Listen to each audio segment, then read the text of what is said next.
My lord, আমার কিছু কথা আছে। নমস্কার। মাইলট, আমি ঘাটাল থেকে এসেছি।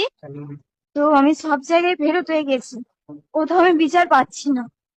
মানে গ্রাম পঞ্চায়েত থেকে শুরু করে সব জায়গাতে আপনি কি চাইছেন? আপনার কোনো মামলা আছে? মামলা।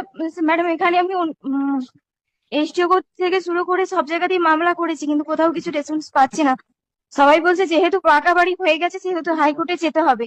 আমি লিগাল এডে গেছিলাম, তো ওনারা বলছে অ্যাডভোকেট দেবেন না, অ্যাডভোকেট দেবেন না। কেন? আমি জানি না, ওখান থেকে অ্যাডভোকেটও দেওয়া যাবে না। তাহলে আমি এই মুহূর্তে কোথায় যাব?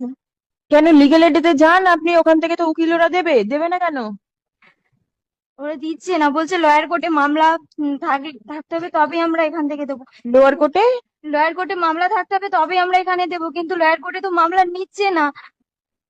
যেহেতু ওরা পাকা বাড়ি তৈরি করে নিয়েছে, এই মুহূর্তে আমি কি করবো আপনি বলুন। আপনি কি চাইছেন? আমি বিচার চাইছি। হ্যাঁ, বিচার আমি বুঝতে পারলাম, কিন্তু কি ব্যাপারে বিচার সেটা তো বলতে হবে। ম্যাডাম, আমি এই জন্য একটা অ্যাপ্লিকেশন এনেছি, এটা আপনি দেখুন প্লিজ। কিন্তু এটা আমার তো দেখার কোনো এখতিয়ার নেই।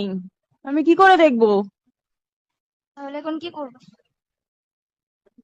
আমি তো একদম অসহায় হয়ে পড়েছি, একটু দেখুন না, একটু সহযোগিতা করেন, খুবই ভালো হবে।